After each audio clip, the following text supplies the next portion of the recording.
በስመ አብ ወወልድ ወመንፈስ ቅዱስ አሐዱ አምላክ አሜን። ኦሪት ዘሌዋውያን ምዕራፍ 14 ከቁጥር 1 እስከ ፍጻሜ ምዕራፍ። እግዚአብሔርም ሙሴን እንዲህ ሲል ተናገረው። በመንጻቱ ቀን የለምጻሙ ሕግ ይህ ይሆናል። ወደ ካህኑ ይወስዱታል። ካህኑም ከሰፈር ወደ ውጭ ይወጣል። ካህኑም ያያል። እነሆም የለምጹ ደዌ ከለምጻሙ ላይ ቢጠፋ ካህኑ ስለሚነጻው ሰው 2 ንጹሐን ወፎች በሕይወታቸው የዝግባም እንጨት፣ ቀይ ግምጃም፣ ሂሶጵም ያመጣ ዘንድ ያዛል። ካህኑም ከ2 ወፎች አንዱን በሸክላ ዕቃ ውስጥ በምንጭ ውኃ ላይ ያርድ ዘንድ ያዛል።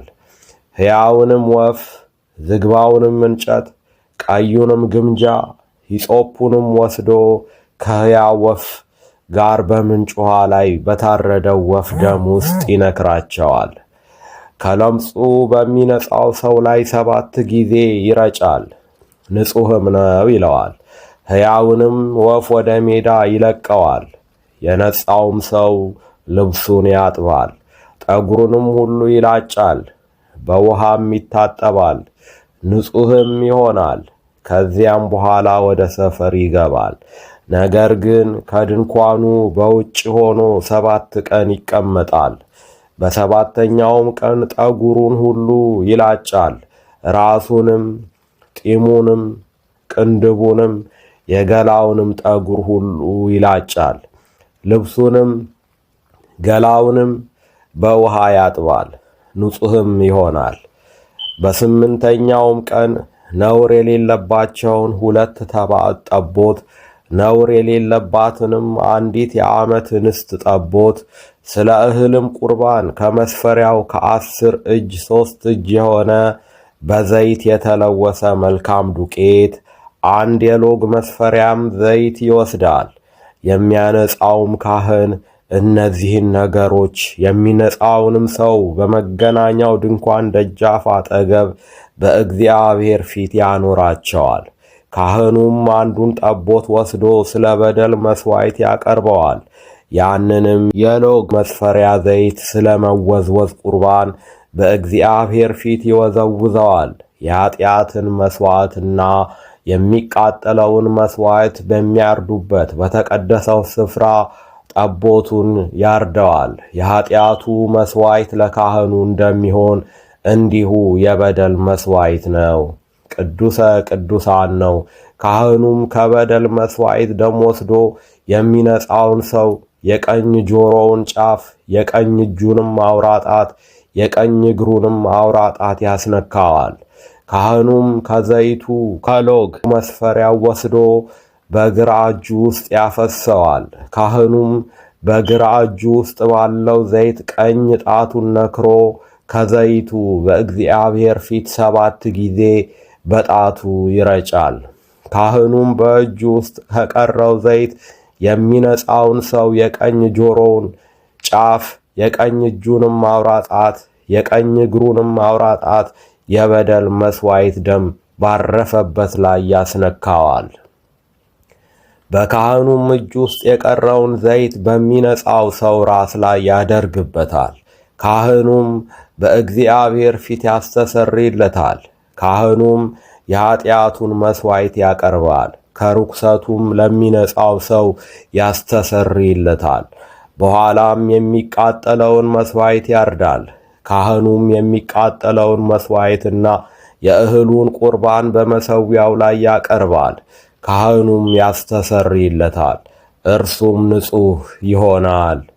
ድሃም ቢሆን ይህንም ለማምጣት ገንዘብ ባይበቃው ማስተስሪያ ይሆንለት ዘንድ እንዲወዘወዝ 1 ጠቦት ለበደል መሥዋዕት ከመስፈሪያውም ከ10 እጅ 1 እጅ የሆነ በዘይት የተለወሰ መልካም ዱቄት ለእህል ቁርባን 1 የሎጎ መስፈሪያም ዘይት ይወስዳል። 2 ዋኖሶች ወይም የርግብ ግልገሎች እንደሚቻለው አንዱን ለኃጢአት መሥዋዕት ሌላውን ለሚቃጠል መሥዋዕት ይወስዳል። በስምንተኛውም ቀን ስለ መንጻት ወደ ካህኑ ወደ መገናኛው ድንኳን ደጃፍ በእግዚአብሔር ፊት ያመጣቸዋል። ካህኑም የበደሉን መሥዋዕት ጠቦት የሎግ መስፈሪያውንም ዘይት ይወስዳል። ካህኑም ለመወዝወዝ ቁርባን በእግዚአብሔር ፊት ይወዘውዛቸዋል። የበደሉንም መሥዋዕት ጠቦት ያርዳል። ካህኑም ከበደሉ መሥዋዕት ደም ወስዶ የሚነጻውን ሰው የቀኝ ጆሮውን ጫፍ፣ የቀኝ እጁንም አውራ ጣት፣ የቀኝ እግሩንም አውራ ጣት ያስነካዋል። ካህኑም ከዘይቱ በግራ እጁ ውስጥ ያፈሰዋል። ካህኑም በግራ እጁ ውስጥ ካለው ዘይት በቀኝ ጣቱ 7 ጊዜ በእግዚአብሔር ፊት ይረጨዋል። ካህኑም በእጁ ውስጥ ካለው ዘይት የሚነጻውን ሰው የቀኝ ጆሮውን ጫፍ፣ የቀኝ እጁንም አውራ ጣት፣ የቀኝ እግሩንም አውራ ጣት የበደል መሥዋዕት ደም ባረፈበት ላይ ያስነካዋል። በእግዚአብሔር ፊት ያስተሰርይለት ዘንድ በካህኑ እጅ ውስጥ የቀረውን ዘይት የሚነጻው ሰው ራስ ላይ ያደርገዋል። እንደሚቻለው ከዋኖሶች ወይም ከርግብ ግልገሎች አንዱን ያቀርባል። እንደሚቻለው አንዱን ለኃጢአት መሥዋዕት፣ ሌላውንም ከእህል ቁርባን ጋር ለሚቃጠል መሥዋዕት ያቀርባል። ካህኑም ለሚነጻው ሰው በእግዚአብሔር ፊት ያስተሰርይለታል። ለመንጻቱ የሚያስፈልገውን ነገር ለማያገኝ የለምጽ ደዌ ላለበት ሰው ሕግ ይህ ነው። እግዚአብሔርም ሙሴንና አሮንን እንዲህ ብሎ ተናገራቸው።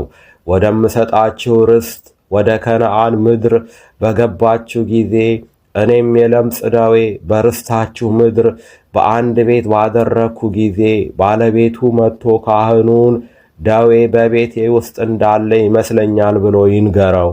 ካህኑም በቤቱ ውስጥ ያለው ዕቃ ሁሉ እንዳይረክስ እርሱ ደዌውን ለማየት ወደ ቤት ሳይገባ ቤቱን ባዶ እንዲያደርጉት ያዛል። በኋላም ካህኑ ቤቱን ለማየት ይገባል፣ ደዌውንም ያያል። እነሆም ደዌው በግንቡ ላይ በአረንጓዴና በቀይ ቢዥጎረጎር፣ መልኩም ወደ ግንቡ ውስጥ ቢጠልቅ ካህኑ ከቤቱ ውስጥ ወደ ቤቱ በር ወጥቶ 7 ቀን ቤቱን ይዘጋዋል። ካህኑም በሰባተኛው ቀን ተመልሶ ያያል። እነሆም ደዌው በቤቱ ግንብ ላይ ቢሰፋ ካህኑ ደዌ ያለባቸውን ድንጋዮች እንዲያወጡ ከከተማውም ወደ ውጭ ወደ ረከሰው ስፍራ እንዲጥሏቸው ያዛል። ቤቱንም በውስጡ በዙሪያው ያስፍቀዋል። የፋቁትንም የምርጊቱን አፈር ከከተማው ወደ ውጭ ወደ ረከሰ ስፍራ ያፈሱታል። በእነዚያም ድንጋዮች ስፍራ ሌሎች ድንጋዮች ያገባሉ። ሌላም ጭቃ ወስደው ቤቱን ይመርጉታል። ደዌውም ዳግም ቢመለስ ድንጋዮቹም ካወጡ ቤቱም ከተፋቀና ከተመረገ በኋላ በቤቱ ውስጥ ቢሰፋ ካህኑ ገብቶ ያያል። እነሆም ደዌው በቤቱ ውስጥ ቢሰፋ በቤቱ ውስጥ ያለውን እየፋገ የሚሄድ ለምጽ ነው፣ ርኩስ ነው። ቤቱንም ድንጋዮቹንም እንጨቱንም የቤቱንም ምርጊት ሁሉ ያፈርሳል። እነርሱንም ከከተማው ወደ ውጭ ወደ ርኩስ ስፍራ ያወጣል። በተዘጋበትም ጊዜ ሁሉ ወደ ቤቱ የሚገባ እስከ ማታ ድረስ ርኩስ ይሆናል። በቤቱም የሚተኛ ልብሱን ያጥባል፣ በቤቱም የሚበላ ልብሱን ያጥባል። ካህኑም ገብቶ ቢያይ እነሆም ቤቱ ከተመረገ በኋላ ደዌው በቤቱ ውስጥ ባይሰፋ ደዌው ስለሻረ ካህኑ ቤቱን ንጹሕ ነው ይለዋል። ቤቱንም ለማንጻት 2 ወፎች፣ የዝግባም እንጨት፣ ቀይ ግምጃም ሂጾፕም ይወስዳል። አንደኛውንም ወፍ በሸክላ ዕቃ ውስጥ ከምንጩ ውሃ በላይ ያርዳል። የዝግባውን እንጨት፣ ሂጾፑንም፣ ቀዩንም ግምጃ ሕያውንም ወፍ ወስዶ በታረደው ወፍ ደምና በምንጩ ውሃ ውስጥ ይነክራቸዋል። ቤቱንም 7 ጊዜ ይረጨዋል። ቤቱንም በወፉ ደም በምንጩም ውሃ በሕያውም ወፍ በዝግባውም እንጨት በሂጾፕም በቀዩም ግምጃ ያነጻዋል። ሕያውንም ወፍ ከከተማ ወደ ሜዳ ይሰደዋል። ለቤቱም ያስተሰርይለታል፣ ንጹሕም ይሆናል። ይህም ሕግ ነው ለሁሉ ዓይነት ለምጽ ደዌ፣ ለቆረቆርም፣ በልብስና በቤትም ላለ ለምጽ፣ ለእባጭም ለቡግርም ለቋቁቻም በሚረክስና በሚነጻ ጊዜ እንዲያስታውቅ ይህ የለምጽ ሕግ ነው። ይቆየን። ወስብሐት ለእግዚአብሔር።